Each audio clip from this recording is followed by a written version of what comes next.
Bueno, vamos a hablar de un montón de cuestiones. Me interesa siempre, es muy interesante hablar con Pame martes cada 15 días de por medio, pero charlar de la inteligencia artificial, que a algunos nos asusta, algunos dicen ¿qué es esto? ¡Qué divertido! ¡Qué raro! ¿Viste? ¿Qué es esto que está pasando? Y para eso vamos a hablar con un especialista, ¿es así, Pame? Así es terrible lo que está pasando en cualquier red social o cualquier medio de comunicación que abramos.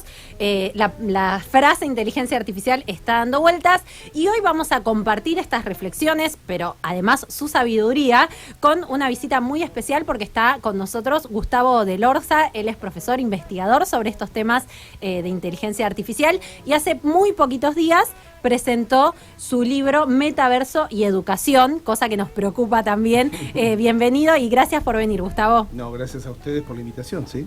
Qué bueno, Gustavo, tenerte acá. A mí me da miedo. ¿Está bien el sentimiento que tengo o más o menos? Que me quede más tranqui, decir. No sé de miedo, pero sí de preocupación, ¿sí? De preocupación. Claro, sí. Sobre todo por el tema de esto, de tanta relevancia que tiene hoy en la sociedad actual, el tema de la inteligencia artificial.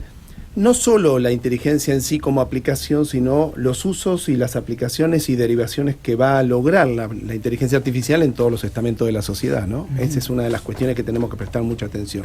¿Y qué, digo, en esta sociedad que, viste, uno dice, no, la sociedad del el futuro ya llegó, ya la inteligencia artificial está, cada vez más, pero está, digamos, ¿qué habilidades nuevas tenemos que desarrollar para entenderla, para estar asociado a esto? Para no asustarnos, como en este caso te decía yo, que un poco digo, ¿qué pasa? ¿No? ¿Qué habilidades se va a requerir a partir de ahora el ciudadano a pie? Porque, a ver, la gente que maneja eso lo sabe y lo sabe muy bien, pero, digamos, llevarlo a una sociedad cotidiana es un tema. Mira, con respecto a todo lo que está emergiendo, ¿no? Por eso hablamos de tecnologías emergentes, ya no hablamos más de nuevas tecnologías, ¿no?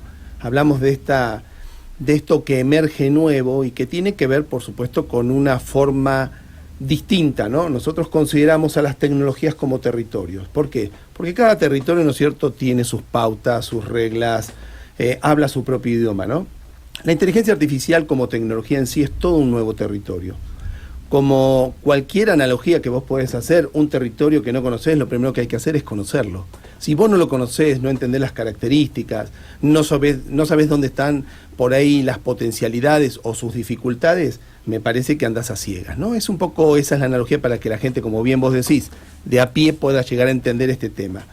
Ahora, creo que me parece que con respecto a la inteligencia artificial lo que tenemos que hacer es capacitarnos, tomar conciencia. Para todos los especialistas pensábamos que la inteligencia artificial iba a emerger dentro de 3 o 5 años. Pues fíjate que lo que ha pasado ha sido una irrupción o una disrupción, ¿no es cierto?, totalmente tecnológica, donde ya la inteligencia artificial ya venía siendo trabajada. Lo que pasa es que todos lo tenían guardado. Faltó uno que la pusiera, claro, que la hiciera pública, sí, para que todo el mundo abriera el juego. Es como un juego de póker, todos tuvieron que mostrar sus cartas. Ahora, ¿qué significa inteligencia artificial? Bien, son programas digitales que están emulando la forma, por ahora muy primaria o primitiva, de cómo funciona todo nuestro cerebro, ¿sí? Pero ¿qué pasa? Ya hay todos desarrollos basados en lo que se conoce como redes neuronales que emulan, ¿no es cierto?, toda la forma en que el cerebro aprende, y eso es el salto cualitativo que ha logrado la inteligencia artificial. Ahora, la inteligencia artificial, para poder desarrollarse como se está desarrollando, necesita lo que se conoce como aprendizaje profundo. Son algoritmos, son programas de computadora que lo que hacen es ir mirando cómo va aprendiendo el cerebro, y una vez que lo aprenden, lo guardan, lo graban y empiezan a ejecutarlo. Y así es como nosotros aprendemos. Así de chiquito empezamos con el qué, el por qué, el cómo, el cuándo, el dónde y el para qué, ¿no? Bueno, esos son los principios algorítmicos que utiliza la inteligencia artificial. Ahora, Gustavo, 2 cosas me quedan de lo que estás explicando. Estamos viviendo esta transición hace bastante tiempo con estas nuevas tecnologías, ahora todo se aceleró. ¿Pensamos todo el tiempo que estamos frente a un mundo nuevo, posiblemente un mundo nuevo? ¿Somos conscientes de eso, además de estar preparándonos o tratando de entender qué nos va a pasar, digamos? Porque lo naturalizamos, convivimos con inteligencia artificial, buscamos un dato, nos sugiere cosas, pero me parece que es como, hay que estar más que alertas en este sentido. Y por otro lado, esto que decías, del si se dio por un enfrentamiento de empresas o por qué se dio esa aceleración. Sí, esto que vos decís, Pamela, con respecto a si estamos en un nuevo tiempo, claro que sí. Si estamos en una nueva sociedad, claro.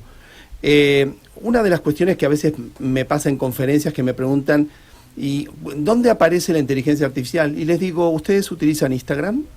¿Utilizan filtros para retocar las fotos? Bueno, ahí está la inteligencia artificial. Claro, o sea, la tienen en sus manos y no se han dado cuenta. Con respecto a si tenemos que tenerle temor a la inteligencia artificial, a mí me parece que el problema central no es la inteligencia artificial, sino todas las aplicaciones que van a derivar de eso, es decir, el transhumanismo y el poshumanismo. Transhumanismo, que ya lo venimos trabajando, ¿no? Es decir, cuando a alguien le ponen un marcapaso, es decir, le agregan un circuito electrónico para mejorar alguna función biológica de su organismo, evidentemente no decimos que es un cyborg, es decir, un humano mejorado con dispositivos electrónicos, sino que genéticamente y biológica y médicamente han mejorado su biología. Ahora, en el humanismo, el transhumanismo, como los humanos H, así se los conoce en el mundo de la jerga académica, son humanos mejorados. Es decir, Elon Musk, dueño de Twitter hoy y de SpaceX, él ya está trabajando con una empresa que se llama Neuralink, donde está implantando, ¿no es cierto?, electrodos, aparte de las redes neuronales en nuestro cerebro, y quieran o no, les guste o no, o sea políticamente correcto o incorrecto, él ha mejorado de los temblores de todo lo que es Parkinson, los ha podido reducir. Cuidado ahí, porque si la ciencia, la aplicabilidad de la inteligencia artificial y todo esto de la mejora de los transhumanistas a través de dispositivos tecnológicos que mejoran la biología, funciona, es un resultado que no podemos rebatir mucho. El gran problema que yo veo es el poshumanismo. Es decir, ya no son humanos mejorados, sino que una de las búsquedas que se está tratando de lograr es el hecho de poder transferir la conciencia. Es decir, es muy difícil desde la neurociencia identificar dónde está la conciencia, porque la conciencia es más holística, estaría en un compuesto de toda la masa cerebral, todos los 3 cerebros que componen a nuestro cerebro tal cual lo conocemos, y en una gran red distribuida de neuronas que se conocen como memoria, que son el neocórtex, ¿sí? Eso por un lado, para no ser muy técnico. Después, lo que están buscando es cómo nosotros podríamos trasladar nuestra mente, nuestra conciencia, a un soporte, como si fuera la nube, ¿viste? Como si lo subiéramos a un disco rígido, claro. Y el día de mañana, si nuestra biología no nos ayuda y no alcanza, nos pasarían, estos son los proyectos que hay, ¿no? Nos pasarían a un cuerpo cyborg y transferirían esa conciencia. No quiero spoilear, Chapi, no Chapa, Chapi, un poco la película no muestra algo así, no está en el inicio de la película, pero bueno, crea muchos dilemas humanos. Sí, hay un capítulo. También contando. Hay una película muy interesante de Johnny Depp, Trascender. Bueno, de eso hablamos en el poshumanismo. Eso que él muestra en la película es el claro ejemplo. Es el ejemplo perfecto.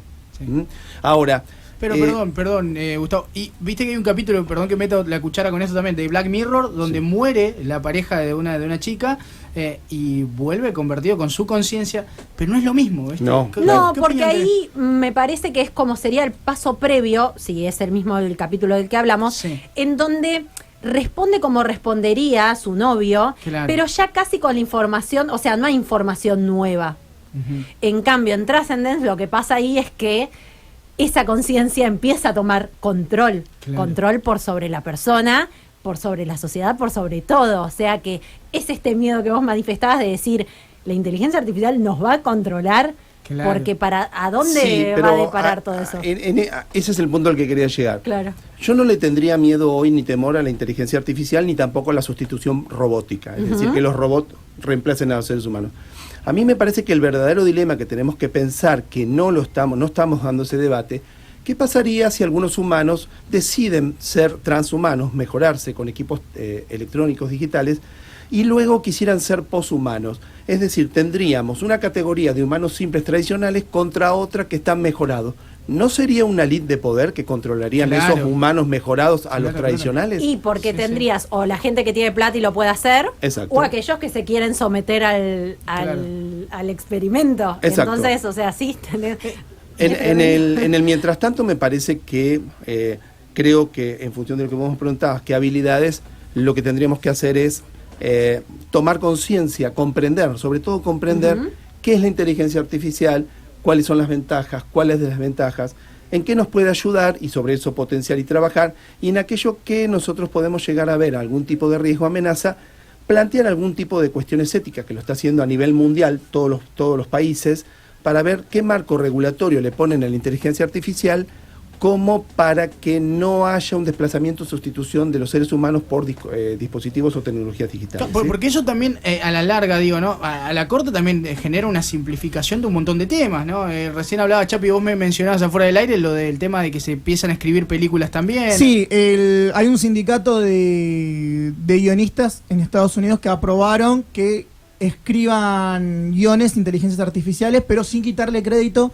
al escritor o guionista seleccionado, que él mismo va a poder escribir, dársela a la inteligencia artificial para que encuentre correcciones o modificaciones, o viceversa, que la haga la inteligencia artificial y el propio guionista le haga modificaciones. Y acá yo quiero preguntar, no entra ahí, porque si bien escribir, en este caso, un guión, sería como escribir un libro, sería algo artístico. ¿No se pone ahí un poco en tela de juicio, y te lo hemos visto quizás también en los últimos días con las fotos que salieron del Papa y demás?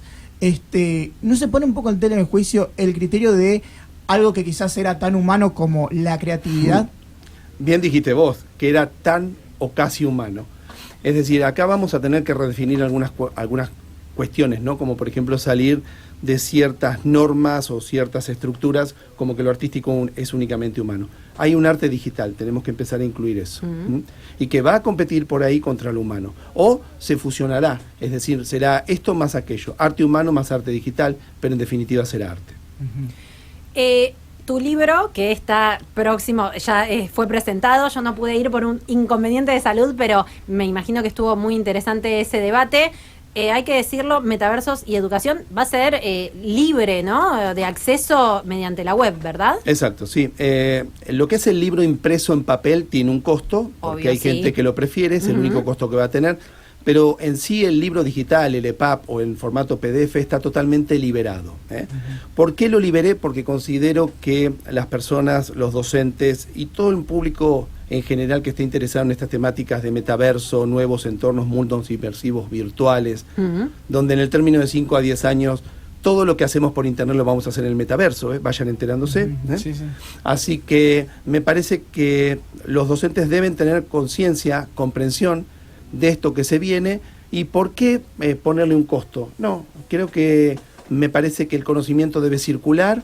Yo me encontré con algunas dificultades al escribir el libro porque no hay libros que hablen de metaverso y educación, no lo hay. Claro. Hay de criptomoneda, hay de sociedades y transformaciones digitales, pero no había de educación. Así que lo bueno es que este es el primer libro que habla de metaverso, inteligencia artificial, en uno de sus capítulos, con respecto al mundo de la educación. Es toda una transformación. Bueno, ahí los docentes tienen un modelo de cómo deberían preparar, un modelo, no significa el modelo, claro. Un modelo de clase de cómo se debería dar clase cuando se utilizan, ¿no es cierto?, estos mundos virtuales inmersivos conocidos como metaversos, y bueno, para que empiecen a trabajar con ellos y totalmente gratuito. Que aquellas personas que se anoten en alguna dirección que vos des, Pamela, lo pueden recibir tranquilamente. Ahora, fíjate que estuvimos hablando 15 minutos más o menos de inteligencias artificiales y todavía no habíamos dicho la palabra metaverso, que nos tuvo en los titulares, noticias, todo el año pasado, ¿no? Exacto. Respecto a esto, muy cortito, metaverso, se me ocurre ligarlo con la identidad, ¿no? ¿Qué va a pasar con nuestra identidad en el metaverso y estos avatares y estas cuestiones? Bien, ¿qué crees sí, en este sentido? En el mundo físico vos tenés un yo digital, un yo presencial físico, que está regulado por un documento, que, bueno, con muchas transformaciones, ¿no es cierto?, sobre todo la ley nacional de documentación. Pero en el mundo virtual vos tenés un yo digital, es tu otro yo digital. Y ese yo digital vos lo podés configurar como a vos se te ocurra. Hombre, mujer, vestirte como quieras, tener la apariencia que vos quieras. Y bueno, con esa representación de mi yo digital es por medio de lo cual yo interactúo con otros avatares que están dentro en forma inmersiva en ese mundo, ¿sí? Así que me parece que es todo un espacio, es una construcción social nueva, hay una redefinición de lo cultural, cambiaron los rasgos de época, los consumos culturales empiezan a cambiar. Es decir, el metaverso viene a representar todo un espacio de lo que por ahí muchas personas entienden como la libertad de decidir quién quieren ser y cómo quieren serlo, ¿no? Así que tiene mucho auge en todo lo que son la gente joven, porque la tecnología que utiliza el metaverso es la de los juegos inmersivos que hoy utilizan ellos. Hablando de eso, Gustavo, de lo inmersivo, yo chusmeaba hoy algunas noticias, se habla mucho de la candidatura de Argentina al Mundial 2030, y leí una noticia donde hablaba de que en el Mundial 2030 ya se está previendo, se está pensando en un fútbol, un consumo del deporte mucho más inmersivo, mucho más estando adentro, mucho más con cámaras eligiendo datos y todo, ¿no? Que tiene que ver con el metaverso. Y te quiero llevar al lado, mira, tenemos el ejemplo de la escaloneta, hemos salido campeones, claro, en un grupo de jugadores, en una sociedad tan dura, no tan difícil económicamente, bueno, un montón de problemas que tenemos. ¿Cómo estamos? ¿Vos crees que se puede en un Mundial 2030 donde ya se piensa esto? ¿Argentina puede ser pionera en eso, en ese mundial? ¿Podemos tomar como ejemplo esto de organizar un mundial? ¿O crees que estamos muy lejos de eso, teniendo en cuenta la tecnología, ¿no? Y nuestro país, que bueno, que está en vía de desarrollo, ¿no? Claro. A ver, pongamos esta base. Ya lo organizamos en el 78. Claro. Y sin tecnología. Es decir, cuando uno organiza un mundial, me imagino una escala organizativa a nivel planeta, me parece que no es solo un evento que la Argentina va a organizar solo, sino que buscará de todas las vertientes tecnológicas como para poder llegar a un nivel tecnológico aceptable, ¿no? Perdón, y en aquel año que tuvimos, si se quiere decir, un avance tecnológico que fue la televisión a color. Exacto. Claro. Que, bueno, sí, claro, que recién incipiente, recién aparecía. Sí. A mí me parece que el mundial en el cual nosotros lo organicemos en los próximos años, la gran novedad, lo digo hoy acá en esta radio, va a ser que mucha gente va a poder asistir a ese mundial desde el metaverso. Qué bárbaro, mirá, tremendo.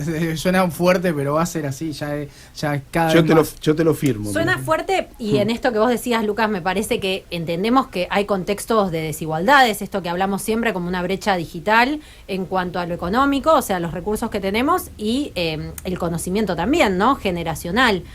Obviamente que más ligados van a estar los jóvenes, quienes laburen con las tecnologías, y para eso, bueno, un poco la escuela tiene que ir no detrás, sino dentro de este metaverso y acompañando por ahí ese conocimiento. Sí, eso es un lindo deseo, Pamela. La escuela siempre va a ir detrás. Lamentablemente es así, no está mal. El tema que no quede muy atrás, que se perdió. Pero qué bueno lo que estás haciendo vos, Gustavo, con tu libro, ¿no? Porque es un poco eso, ¿no? Exacto, sí, achiquemos el camino, claro, sí. Acortemos.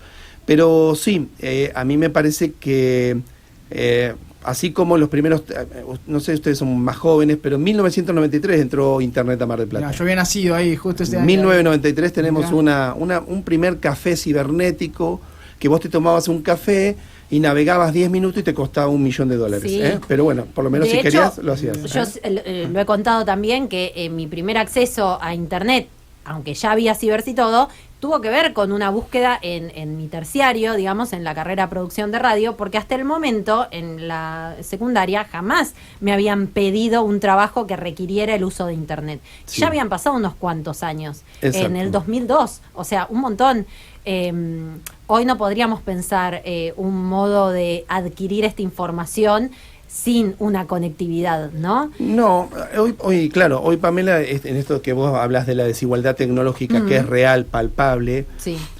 Yo le calculo más o menos lo que dicen los especialistas, en los cuales me incluyo, que más o menos nosotros para el 2030 ya en el mundo va a haber 2.200 millones de personas utilizando el metaverso. Claro. No es un dato menor, calculando que para el 2030 seamos más o menos unos 9.500 millones de personas, o 10.000, ponele. Pero me parece que hay otra tecnología que va a ser de difusora, es decir, va a haber distintas formas de capacitarse, porque a uno le va a llegar un paquete con inteligencia artificial o entrar a un metaverso y va a haber una inteligencia artificial asistida que te va a guiar y que va a cortar todos los tiempos. Es decir, yo le calculo que la expansión y divulgación del metaverso y de la tecnología de inteligencia artificial va a ser algo tan necesario, ¿no es cierto?, como hoy, que vos decís, en 1993, personas de 80, 85 años usando un celular, conectándose a internet y haciendo videoconferencia era imposible. hoy lo lograron. Qué bárbaro, qué locura, qué hermosa charla, realmente da para hablar en otras oportunidades, de verdad. Gustavo, agradecerte el tiempo. Y digo, qué importante para cerrar, ¿no? Qué importante este año es rupturístico, este año, más allá de todo en esto de las zonas grises, ¿no? Esto de decir, sociedades que de elite, si puede ser, sociedades que llegue más, acceda cada vez más, haya más información. Este es un año clave, ¿crees? Para realmente armar ese sistema, ¿no? Donde sí, yo lo miro un poco así, como una plataforma, ¿no? 2022, 21, 22, la pandemia, ¿no es cierto?, nos obligó a todos a reinventarnos, a reconfigurarnos, a poder pensar desde otra perspectiva todo lo que sucede en nuestra vida y cómo es el cotidiano, ¿no? Eso fue la plataforma. El cohete de disparo sí es el 2023. Entre el combustible que lleva ese cohete es la inteligencia artificial y el metaverso. Las necesidades, el destino que nosotros llegamos o queremos llegar, se llama futuro. Gustavo, hermosa charla, Pame, la verdad, gracias por el tiempo. Reiteramos el libro, ¿dónde lo pueden conseguir? Si lo quieren físico. Bien, si en físico tendrían que mandar un mail a Gustavo, sería GDEELORZA, sería gdelorza@gmail.com, y ahí se lo hacemos llegar. Y si no, bueno, anotándose, Pamela, vos dirás. En Revista Colegio, ¿verdad? En Revista Colegio había un formulario de fácil acceso. Claro, revistacolegio.com. Ahí identifican el libro y ahí se anotan. Imagínense que yo ya mandé enviar, estoy esperándolo muy ansiosa. La verdad que el hecho de que sea gratuito moviliza un montón, así que lo estamos esperando. La primera edición de papel físico ya se agotó, fue, y claro, había mucha demanda preadquisición y bueno. Esperamos entonces que ir por consulten por tu correo, lo publicamos en la historia y te derivamos a tus redes. Excelente. Gustavo, gracias por venir. No, gracias a ustedes por la invitación. Gracias. Gustavo de Lorza pasó por LACA, ya regresamos con más del programa.